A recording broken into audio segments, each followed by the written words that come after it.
Hi, guys, and nice to see you again. Let's continue our reading journey. And today's story, The Furnished Room. Restless, shifting, sagacious as time itself is a certain west bulk of the population of the red brick district of the Lower West Side. Homeless, they have 100 homes. They flit from furnished room to furnished room, transients forever. Trances in a dope, a, a boat, in a boat. Transients, transients in heart and mind. They sing Home Sweet Home in ragtime. They carry their lares at penates, lares at penates in a bandbox. Their wine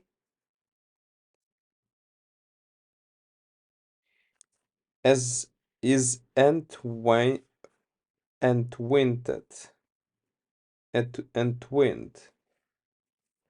about a picture head. A rubber, a rubber plant is their fig tree. Hence, the houses of this district, having had 1,000 dwellers, should have 1,000 tales to tell, mostly dull ones, no doubt. But it would be strange if there could not be found a ghost or two in the wake of all these vagrant ghosts.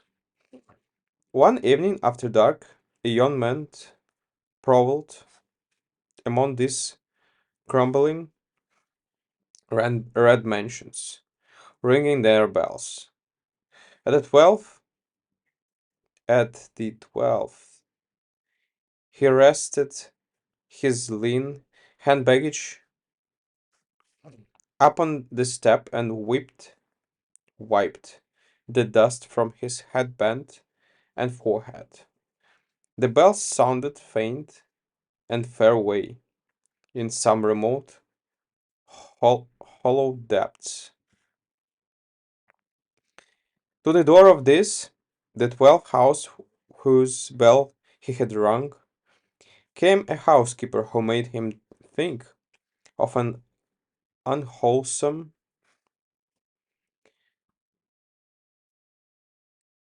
surfeited worm that had eaten it not to a hollow shell and now sought to fill the vacancy with edible lodgers. He asked if there was a room to let. Come in, said the housekeeper. Her voice came from her throat. Her throat seemed lined with fur. I have the I have the third floor back, vacant since a week back. Should you wish to look at it? The young man followed her up the stairs.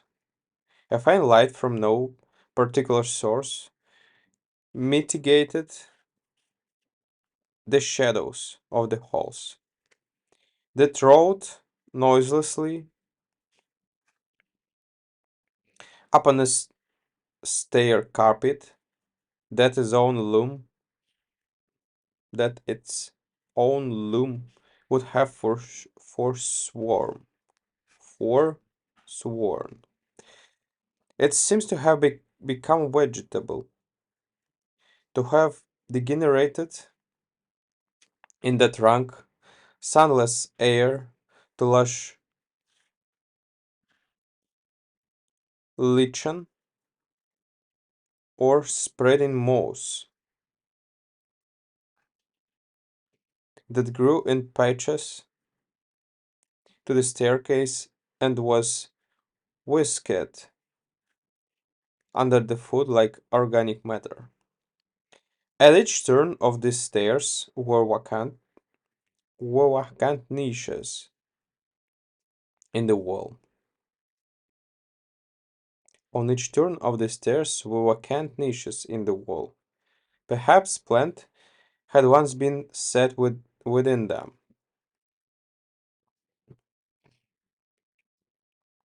If so, they had died in that fall and tainted air. It may be that statues it may be that statues of the saints had stood there, but it was not difficult to conceive that imps and devils had dragged them forth in the darkness and down to the unholy depths of some furnished pit below. "This is the room," said the housekeeper from his furrowed throat. "It's a nice room. It ain't often vacant. I had some most elegant people in it last summer. No trouble at all, and paying in advance to the minute. The waters at the end, the waters at the end of the hall, sprawls and money kept in 3 months. They done a woe woe devil what the will sketch.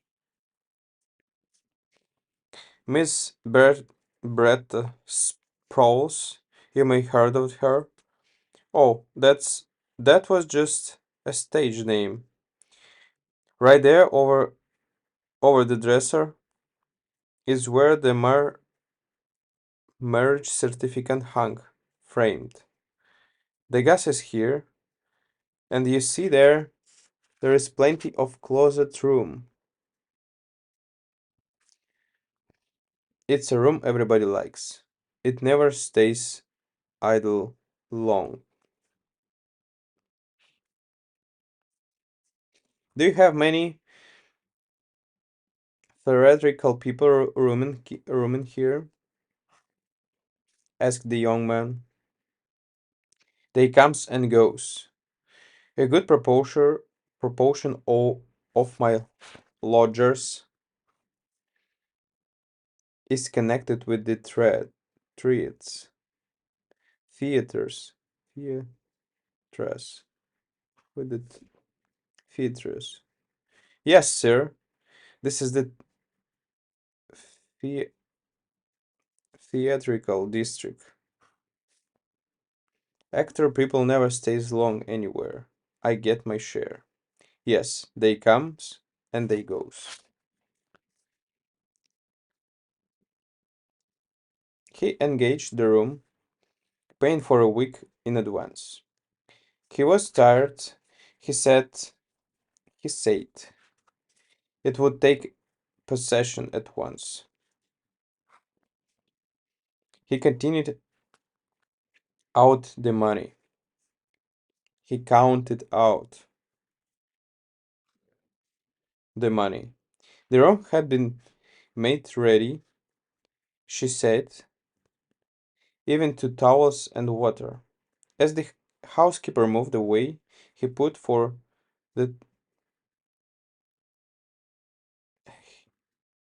for the thousandth time the question that he carried at the end of his tongue.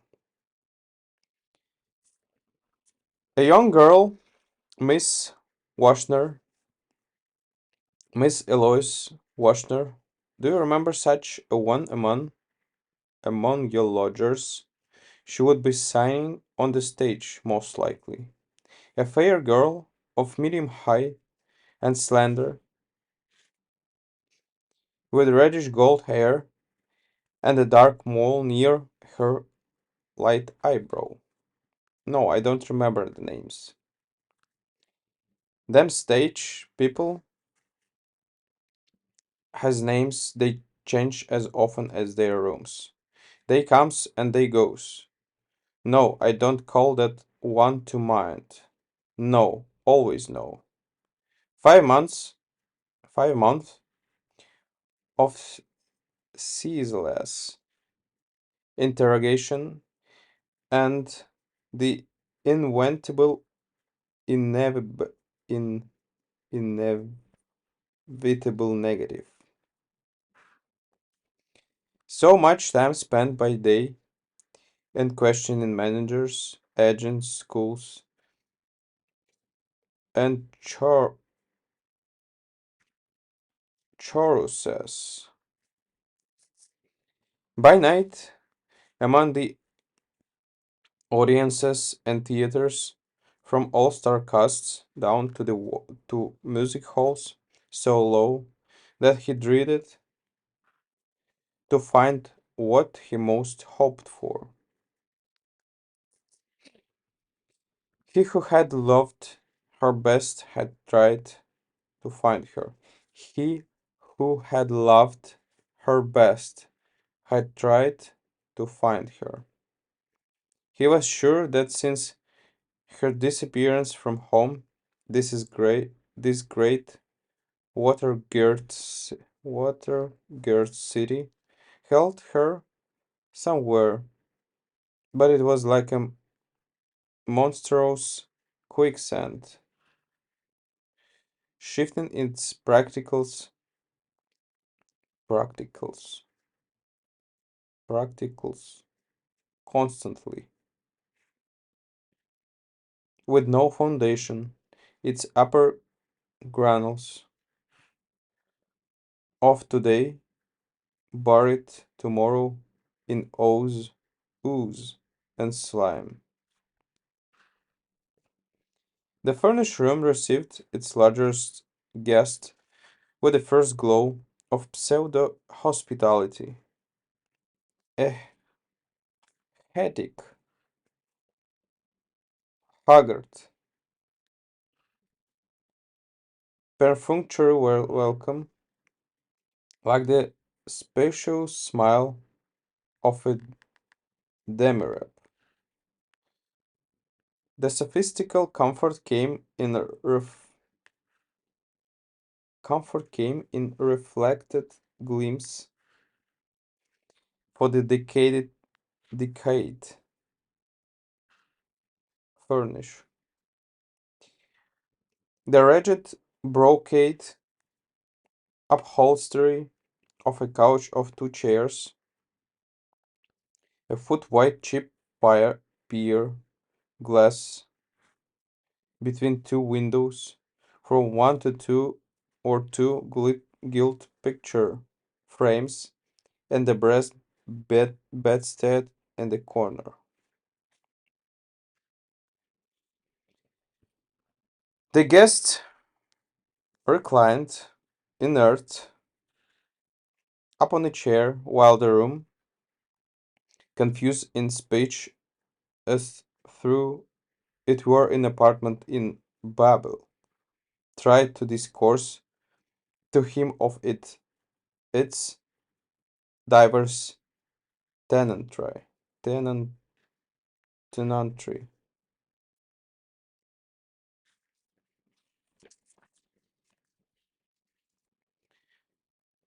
A polychromatic rug, like some brilliant flowered rectangular tropical islet, islet, islet, lay surrounded by a billowy, billowy sea of soiled matting. Upon the great gay, gay papered wall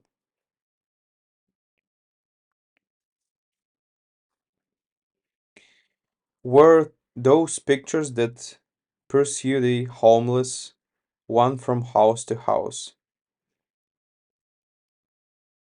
The Huguenot lovers, the first quarrel, the wedding breakfast, Psyche at the fountain. The mantles chastely served outline was ingloriously veiled behind some pert drapery drawn rakishly askew like the sashes of the Amazonian ballad. Upon it was some desolate flotsam cast aside by the rooms, marooned with the lucky sail had borne had borne them to a fresh port. A trifling vase or two, pictures of actresses, a medicine bottle, some stray cards out of a desk. Some stray cards out of a desk.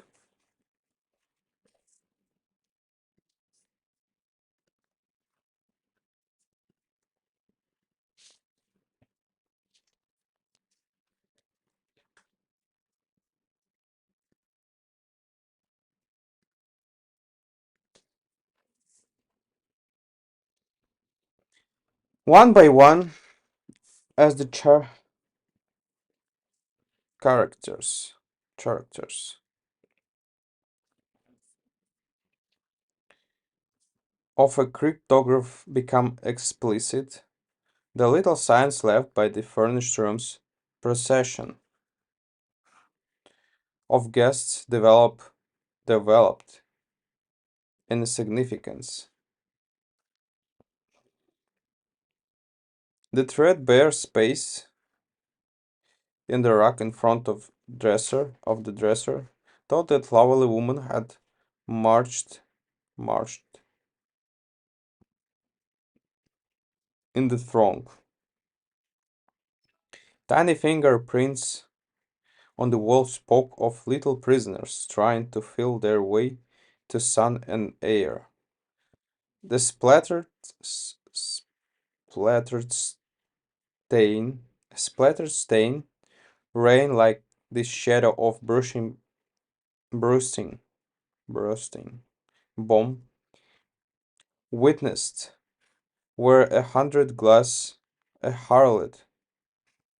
glass or bottle has had splintered with its contents against the wall.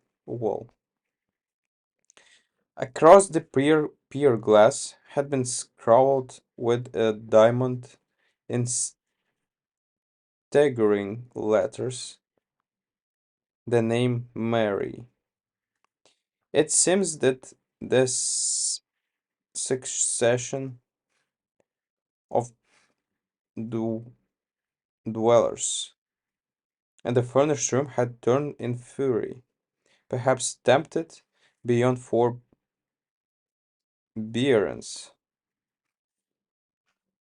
by its garnished coldness, and wreaked upon it their passions. The furniture was chipped and bruised, the couch distorted bursting springs, seemed a horrible monster that had been slain during the stress of some grotesque convulsion. Some more potent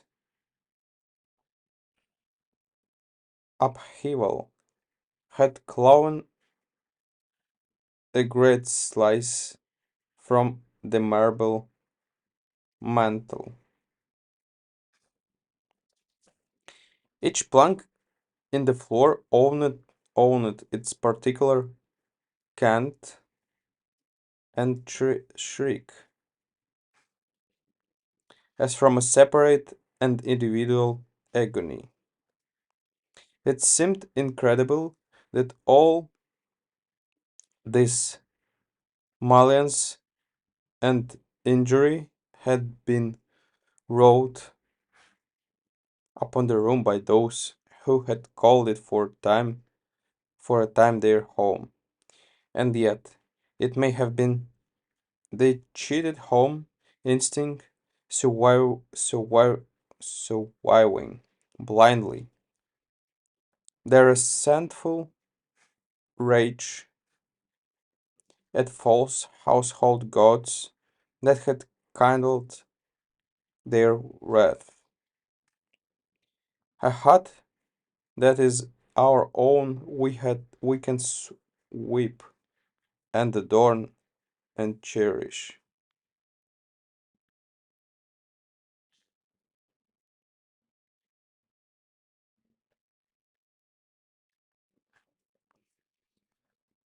The young tenant in the chair allowed these thoughts to file soft shot through his mind while there drifted into the room furnished sounds and furnished scents.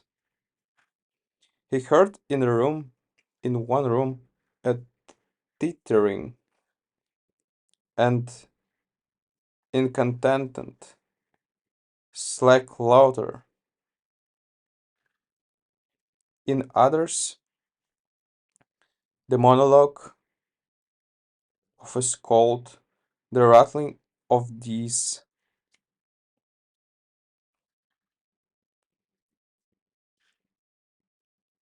a lullaby, and one crying dully.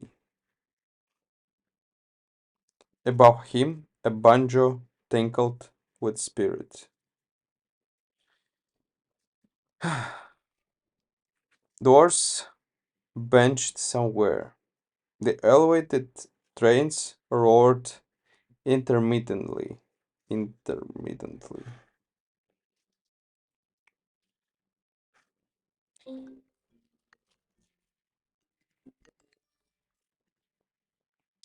A cat yowled miserably upon a back fence, and he breathed the breath of the house, a dank sour rather than a smell, a cold, misty,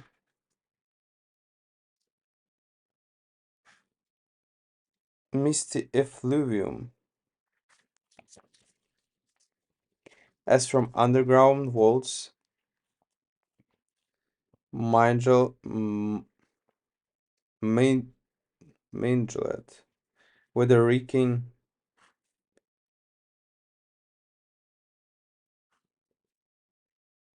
exhalations, exhalations of linoleum and mildew, mm, mildewed, and rotten woodwork. Then suddenly, as he rested there, the room was filled with the strong, sweet odor of mignonant, mignonate, mignonite. It came as upon a single buffet of wind, with such soreness and fragrance, and emphasis that it almost seemed a living visitant. And the man cried aloud, "What dear as if he had been called, and sprang up and faced about. The rich odor clung, clung to him and wrapped him about. He reached out his arms for it, all his senses, for the time, confused and commingled. How could one be peremptorily,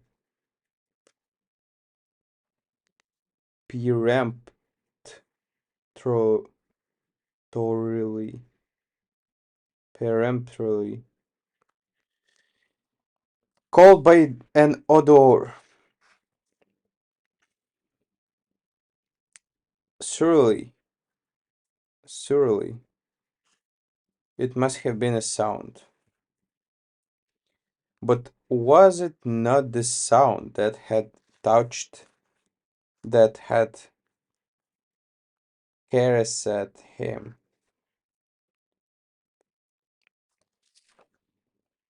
She has been in this room, he cried, and he sprang to rest.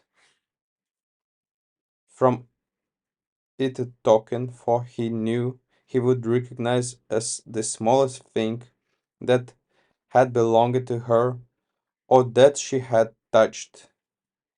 This enveloping scent of mignonette, the odor that she had loved and made her own, whence came in. The room had been the room had been but careless, carelessly, carelessly set in the order, scattered upon the flimsy dresser scarf were half a dozen hairpins, those discreet, indistinguishable friends of womankind, feminine of gender, infinite of mood, and uncommunicative of tense. This he ignored, conscious of their triumph- triumphant lack of identity. Ransacking the drawers of the dresser, he came upon a discarded, tiny, wretched handkerchief. He pressed it to his face. It was racy and insolent.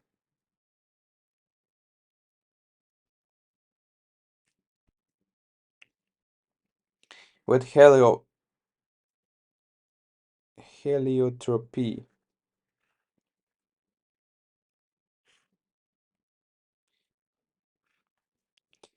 he hurled it to the floor.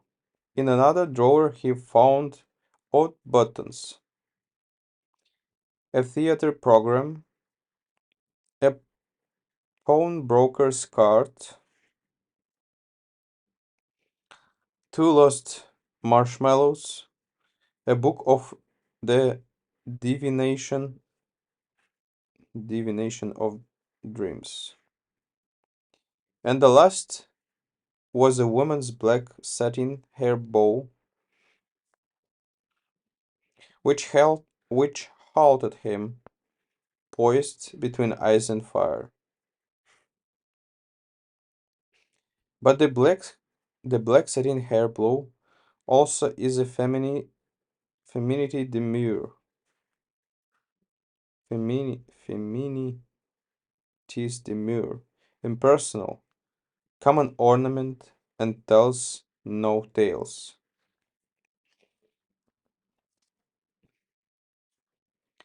And then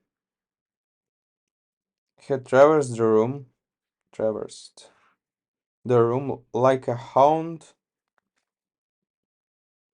on this a hound on the sand,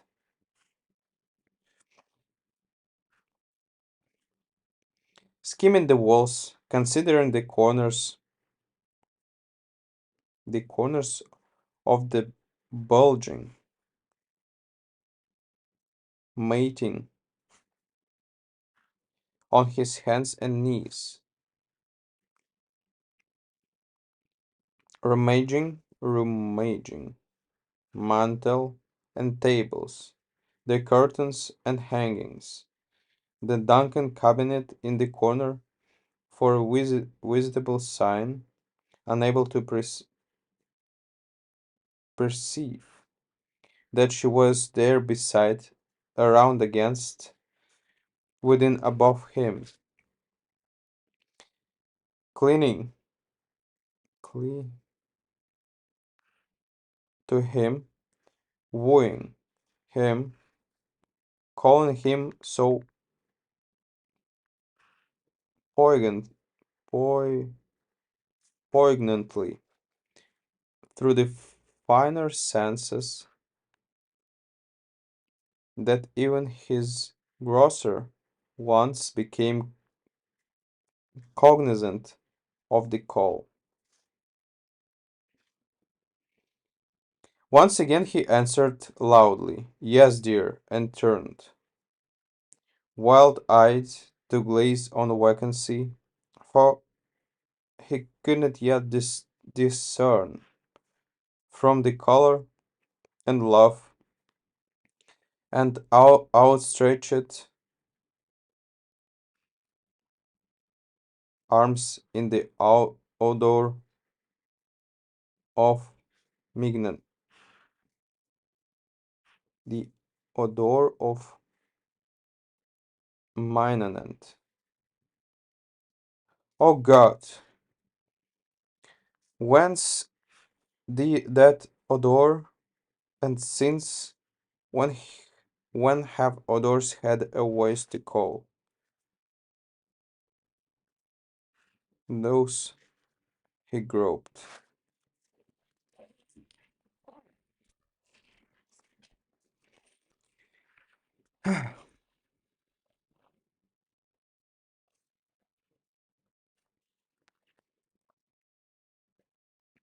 He burrowed in crevices, crevices and corners, and found corks and cigarettes.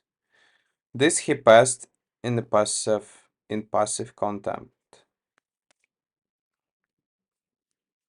But once he found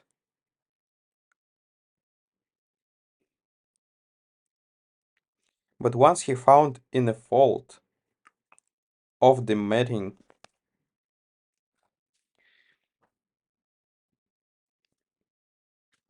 half-smoked cigar, and this he ground beneath his heel with a grin and trenchant oath. He sifted the room from end to end. He found dreary and ignoble small records of many peripatetic tenant. But of her whom he saw, and who may have lodged there, and whose spirit seems to hover there, he found no trace. And then he thought of the housekeeper. He ran from the haunted room downstairs and to a door that showed a crack of light. She came out to his knock. He smothered his excitement as best he could. "Will you tell me, madame?" he besought her. Who occupied the room I have before I Who occupied the room I have before I came? Yes, sir, I can tell you.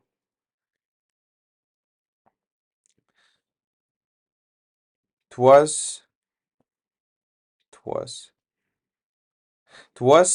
that was Sproles and Mooney, as I said. Miss Beretta Sproles, it was in the theaters, but Mrs. Mooney she was. My house is well known for respectability. The marriage certificate hung framed on the nail over.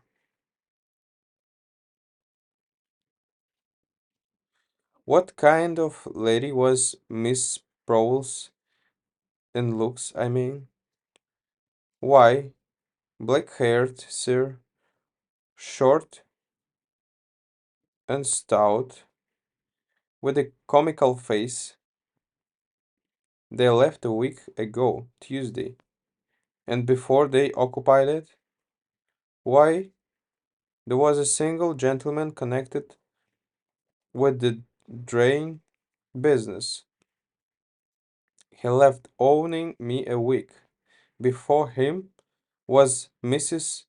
Crow Crowdler Crowder and her two children that stayed for months, 4 months. And back of them was old Mr. Doyle, whose sons paid for him. He kept the room 6 months. That goes back a year,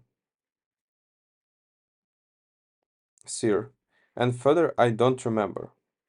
He thanked her and crept back to his room. The room was dead. The essence that had vivified it was gone. The perfume of Mignon had departed. In its place was the old stale odor of mouldy house furniture, of atmosphere in storage. The ebbing of his hope drained his faith. He sat staring at the yellow, shining gaslight. Soon he walked. Soon he walked to the bed and began to tear the sheets into strips. With the blade of his knife, he drove them tightly into very crevices around windows and door. When all was snug and taut, he turned out the light, turned the gas full on again,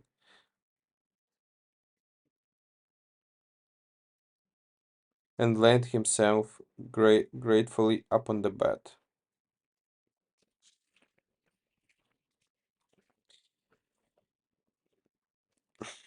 It was Mrs. McCool's night to go with the can for beer, so she fetched it and sat with Mrs. Purdy in one of those subterranean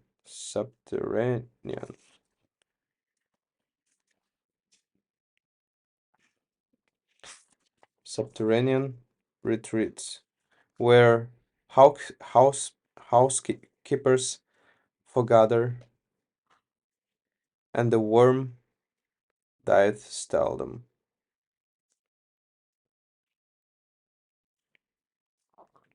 I rented out my third floor back this evening. I rented out my third floor back this evening, said Mrs. Purdy, across a fine circle of foam. A young man looked. A young man took it. He went up to bed 2 hours ago. Now, did you, Mrs. Purdy, madams?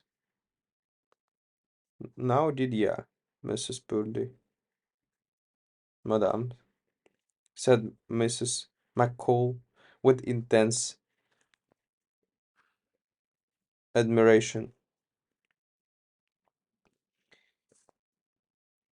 You you do be a wonder for renting rooms of that kind. And did you tell him then? She concluded, a husky whisper,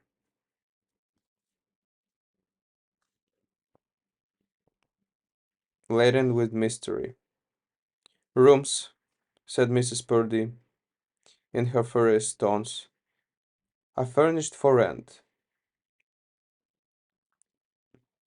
Are furnished to rent. I didn't tell him, Mrs. McCool. This right you are, madam. This by renting rooms we keep alive. Ye have the real sense for business, madam. There be many people will reject the renting of a room if they be told a suicide had been after dying in the bed for it. As you say, we has our living to be making, remarked Mrs. Purdy. Yes, madam, this true. Just this one week week ago, this day I helped you lay out the third floor back. A pretty slip of a colon. She was to be killing herself with the gas. A sweaty little face she had, Mrs. Purdy, madam.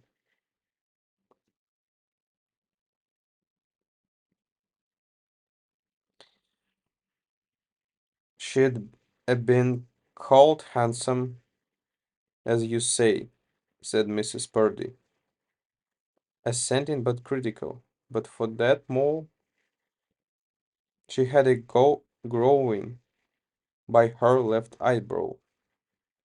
Do fill your, do fill your, do fill up your glass again, Mrs. McCall. Thank you for listening to me, guys. See you tomorrow. Thank you. Bye.